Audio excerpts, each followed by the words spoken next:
Hello and a very warm welcome to a special edition of Battle Cry. I'm Gaurav Sawant.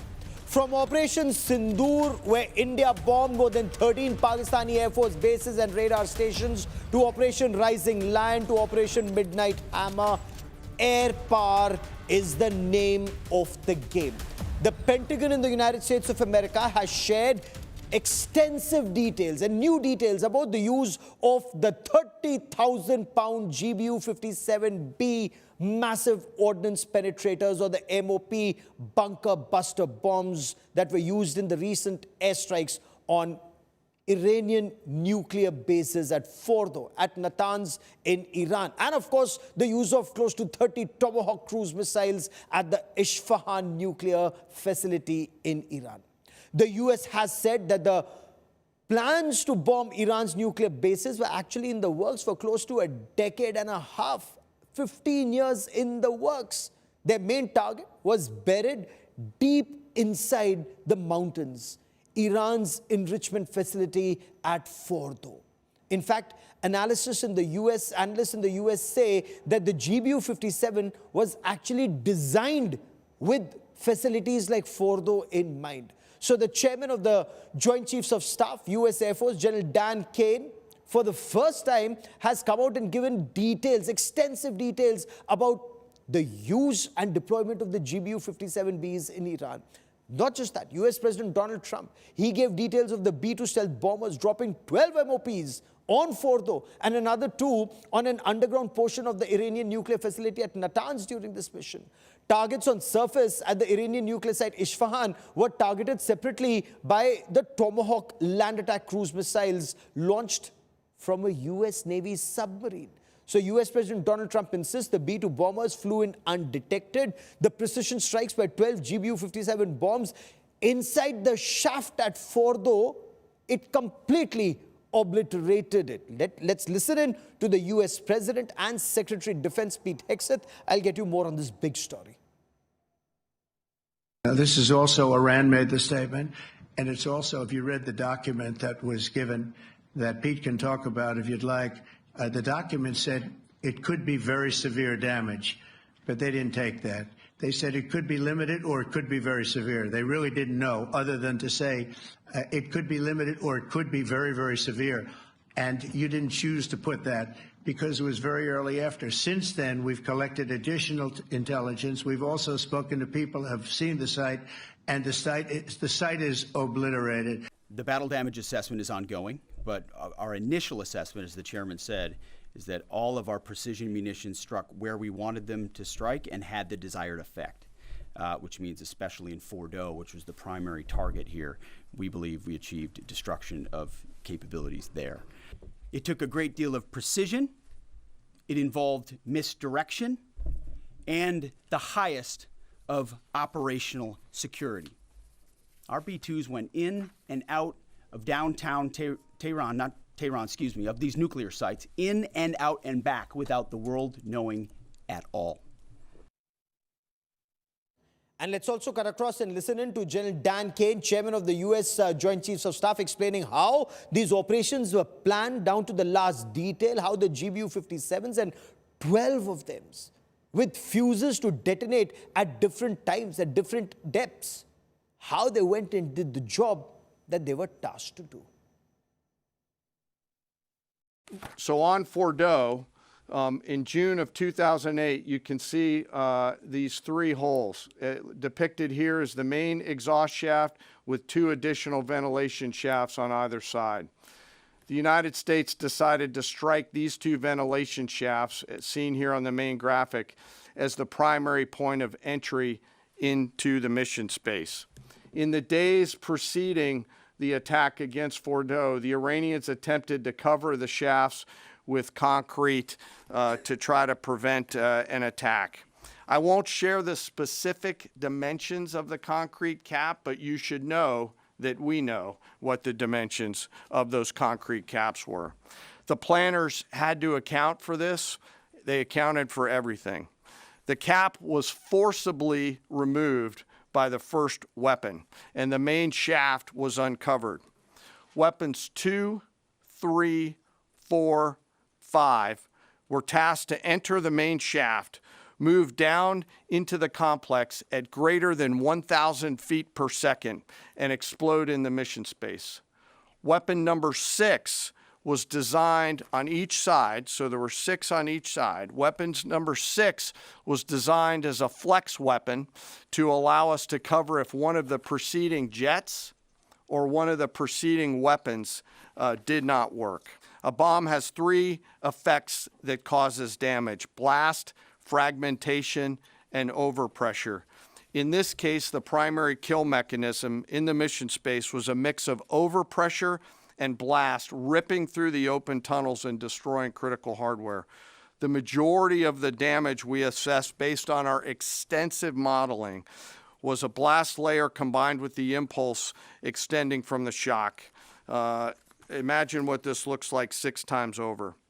A point that I want to make here: the Joint Force does not do BDA. By design, we don't grade our own homework. The intelligence community does. But here's what we know following the attacks and the strikes on Fordow. First, that the weapons were built, tested, and loaded properly. 2, the weapons were released on speed and on parameters. 3, the weapons all guided to their intended targets and to their intended aim points. 4, the weapons functioned as designed, meaning they exploded. And we know this through other means, intelligence means that we have, that were visibly, we were visibly able to see them. And we know that the trailing jets saw the first weapons function, and the pilots stated, quote, "This was the brightest explosion that I've ever seen. It literally looked like daylight." So the US operations were almost like the Tom Cruise starrer Top Gun Maverick.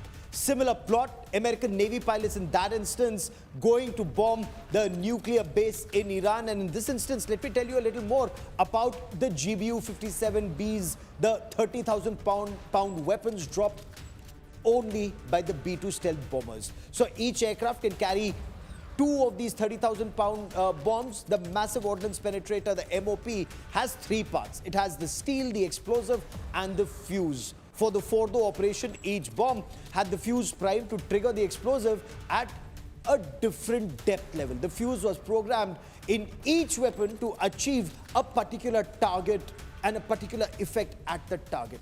Each of the 12 bombs had a unique desired impact angle of arrival, and the final heading is what General Kane said.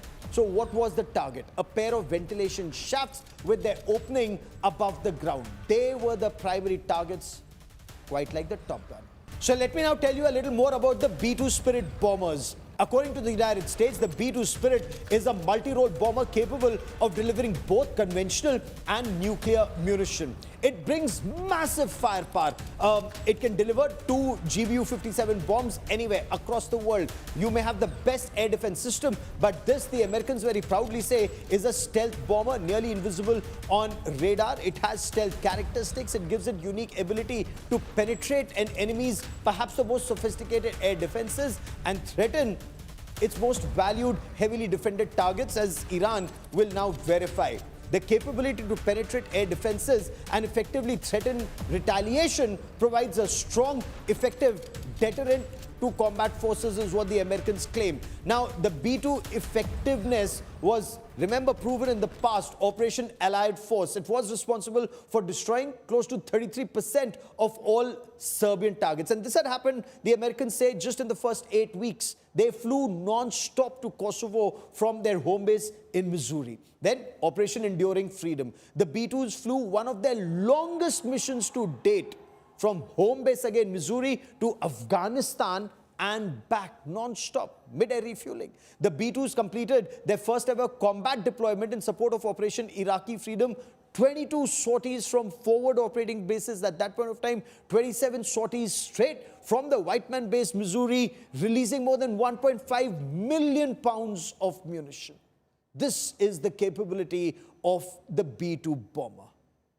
Now, joining me now on this India Today special broadcast to talk more about these missions, Group Captain Augustine Vinod. Group Captain Augustine Vinod is a former Mirage 2000 pilot. He was a part of the planning and execution of airstrikes at Balakot in 2019, has also been closely associated with the Agni 5 project, and we'll tell you more about the Agni 5 in a moment, and my colleague and senior journalist, Sandeep Unnithan. Group Captain Vinod, your assessment of the mission and the damage assessment at Fordow, Natanz, and Isfahan. At Natanz and Isfahan, I have no doubt. I'm not, in any way doubting what the claim by US is and what could have happened, and its tactical as well as strategic implications in times to come. Natanz especially, because Natanz had those huge centrifuges, which was not, which was, bought out, because these centrifuges are very high technology. I mean, it's not a simple centrifuge that you see in laboratory.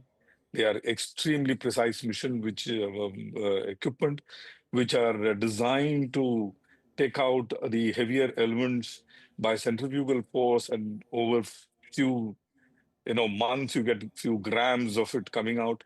So it's very, very sophisticated centrifuges. Those are gone, and for them that to get replaced, and those are what do I say?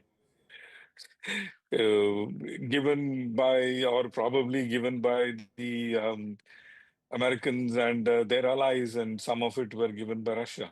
So what they got and what got destroyed is actually not what Iran produced. I mean, it was given to them by West, and that is gone. Sandeep, the US was able to achieve its aim even at Fordow, in your appreciation?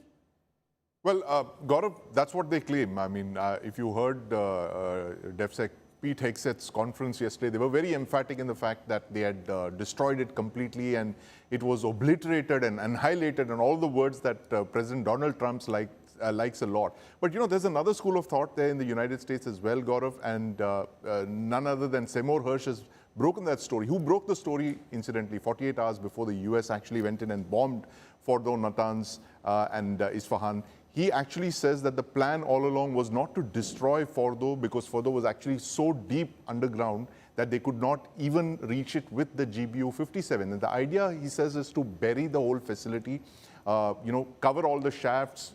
All access to that site would have been completely buried.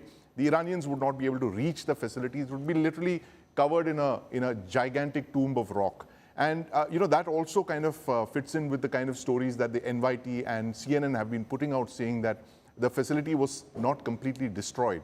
Now, while we saw that press conference yesterday, we didn't see conclusive evidence of those massive explosions and flashes that they described. Now, he said the pilots told him that it was the biggest flash that they'd ever seen.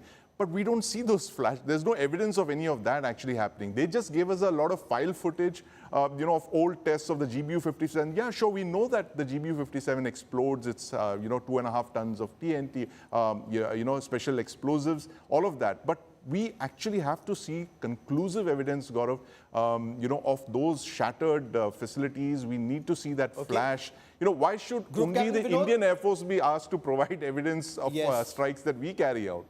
Yes, that's a very pertinent point, and I'll come to that in just a moment. Group Captain Vinod, is that also your appreciation? So Natanz and Isfahan, yes. Fordow, since it was 90 meters plus, damage, yes. But, the conversation that General Dan Kane was having, that each bomb, one after the other, set to program, the fuses would go off at different time, detonation at different depths, and that is why it's perhaps a tomb of rubble. If at all, the enriched uranium hasn't been removed, it will remain buried forever. That's all, absolute bunkum. I have absolutely no, you need to read what President Donald Trump said himself. He said, whatever is there, it is down there. He didn't even claim. If you listen to that press conference in which he was trying to put the CNN person down, in the end of that conversation, he admits that it is there down there. Now, any country worth its salt, Gaurav, who makes facilities inside mountains. A couple of weeks before You'll not believe it. Right on top of this facility, I have seen this facility with my own eyes from air. So right on top of this facility. So this facility is on a massive outcrop of rock. It is not what is made out to be. Now, 18-meter penetration. You've seen the mother of all bombs or Moabs. Wow. Those are 12-ton versions. This is mother of all bombs. So this one has pre-penetrative capabilities. Like he correctly covered, the last one being the pressure. But all that is limited to 18 to 20 meters. I would even give it maybe another 10 to 20 meters. But this facility, Gaurav, is designed to take these kind of bombs 200 feet below, firstly. And any country, I've seen plenty, by the way. Even in Kunming, Chinese have such facilities on the face of the, 56 the brigade of theirs, which is the erstwhile second artillery, they used to call it. Now they call it the rocket force. Even Kunming, I've seen it lined up all across the face of the wall, face of the mountain. Anyone worth their salt who makes such facilities, Gaurav, they make a exit, believe you me, and that exit will not be at the facility. First thing that will get made is not one, A not two, secret at exit. least three emergency exits, which could be 10 to 30 kilometers away. The exit will be completely camouflaged. In fact, the third exit, as per the design, the third exit is not fully dug into the main facility. A few meters of it, or few 20, 30, 100, 200 meters are not yet dug. Okay. It is well short of dug and left it as it is, so that Okay. when time comes, they'll dig it up in maybe 24 hours or 30, 48 hours and Let me take bring in out Sandeep whatever into is. this conversation once again. Sandeep, stealth bombers, if you are to look at future of warfare, the manner in which the Israeli Air Force initially went in, SEAD is something that we've spoken of extensively, suppression of enemy air defenses. Once you've taken out the adversary's radars, they may still have some secret radars, hidden somewhere. But stealth bombers, are they the future of warfare with beyond visual range missiles air to air and long distance missiles either ground to ground, surface to surface or air to ground? Well, Gaurav, clearly they are the future, but it's a future that only 2 or 3 countries can really afford to, finance. The United States, of course, is one which is already building the successor to the B-2, which is the B-21 Raider. That's going to come into service by the 2030s, and it will, slowly replace all of the 19 B-2s that are in service now. And then you have the Chinese who are going to bring, build their own versions of the stealth bombers, and possibly the Russian Federation at some time if they can, extricate resources from their ongoing conflict. So, all of the hardware that you mentioned, stealthy bombers, ultra long-range missiles, those are all the future of conflict, of course. B-2s, stealth bombers, of course, are in a completely different class. Like I said, just 2 or 3 countries possibly that can afford to field it in the numbers that the United States has done. It's a very, very, rarefied product. It's just possibly the Russians, the Chinese who could catch up with the Americans. But the ultra long-range missiles, all that is happening. The Chinese are getting it, the Russians are getting it. That big question, where is India on these long-range missiles? And let me tell you about India's own, if I may, the bunker buster, or that modified version of the Agni 5, a bigger and more potent weapon. Some argue even more than the GBU-57. Of course, GBU-57 is delivered by the B-2 bombers. This is a surface-to-surface missile. So let me tell you a little more about this currently under development Agni 5 modified version. It's designed to carry a massive 7,500 kilograms of warhead, of explosives. It can penetrate. The way it's being developed, it can penetrate fortified underground enemy structures. Look at the range that's being spoken of, 2,500 kilometers. So any threat 2,500 kilometers away, and depths that we're talking about more than the GBU-57. The way it is being designed, capable of penetrating 80 to 100 meters before detonation. But that's on the drawing board. That's the plan. It will be, of course, equipped with precision guidance systems for pinpoint accuracy. It can be programmed, of course, to explode on top of the target, but the main aim is let it be a bunker buster, a penetrator. Group Captain Vinod, you've been associated with the Agni 5 project. Bring us details of India's own bunker busters. A good question. In fact, a lot of people, they talk about the weight of the ordnance as being, the mother of all data, which it is not. And which is why I keep harping upon the fact that how you run that, how BrahMos is, quite a lot effective than probably a Spice 2000, in spite of BrahMos being at the business end much less in weight Smaller, yeah. compared to a Spice 2000, which is a 2,000 pounder Mach. Now look at this particular weapon. It's a 14-ton weapon. 14-ton weapon, but it is subsonic. It goes into goes about doing its job at subsonic speeds. At best, in dive, maybe it will reach 2 Mach. As compared to Agni 5 and, hold your breath, it is 24 Mach, 24 times the speed of sound. So it is coming at one hell of a high speed. I think, little more faster, probably you won't even, if you blink, you will miss it. So that is the kind of speed the Agni 5 is coming down. 1. 2, Agni 5 guidance is not, dependent on GPS, or it is not dependent on Bidu or LONAS. It is on our own system called Navik. And Navik, people do not know, as like GPS, which has CP code and CA code. The precision code, which is only used by military, and the CA code, the close acquisition code used by the civilians. P code is in a different frequency altogether.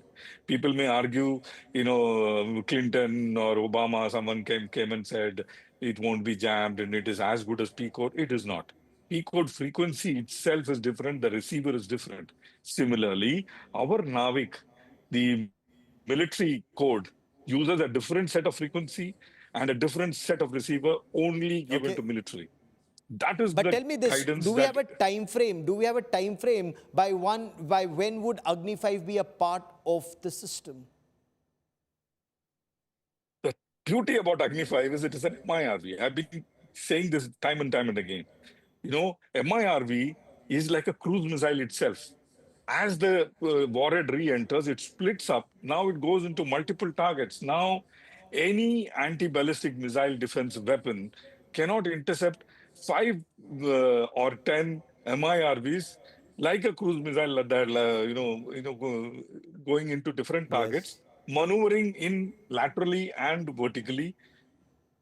It's not possible to intercept, because the MIRV itself now gains much more momentum than at which it was released.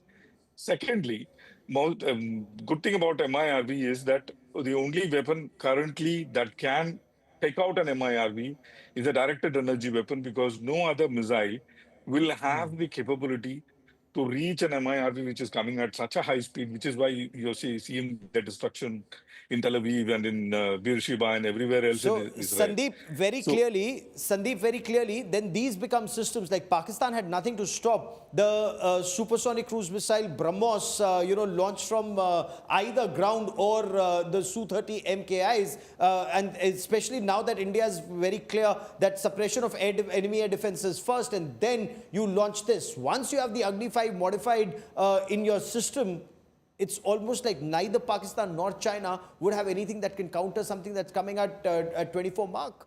Absolutely, Gaurav. In fact, the Agni 5 in its conventional avatar, as you just mentioned, the features of it is going to be very similar to the Russian Federation's Oreshnik hypersonic ballistic missile, which is a conventional nuclear weapon, that's a nuclear weapon carrier, which is modified in a conventional role. And what I'm given to understand is this project has been in the pipeline for a few years now, and it combines both the features of the massive ordnance airburst, which is the GBU-43, which is a fuel-air explosive meant to destroy targets above the ground. Trump used it in 2017 in Nangarhar province in Afghanistan. and also the GBU 57 massive ordnance penetrator, which is a burrowing weapon which goes all the way down to 60 meters and explodes. Now, the Agni 5 has two variants. What I'm being told, the conventional variant is one is, of course, the airburst version, which is going to be like the Moab, which will explode with a payload of something like 5 or 6 tons of explosives and completely destroy targets above the ground. The other version is the penetrating version, which will actually, as the group captain mentioned, that it's hitting at a terminal speed of something like 25 Mach.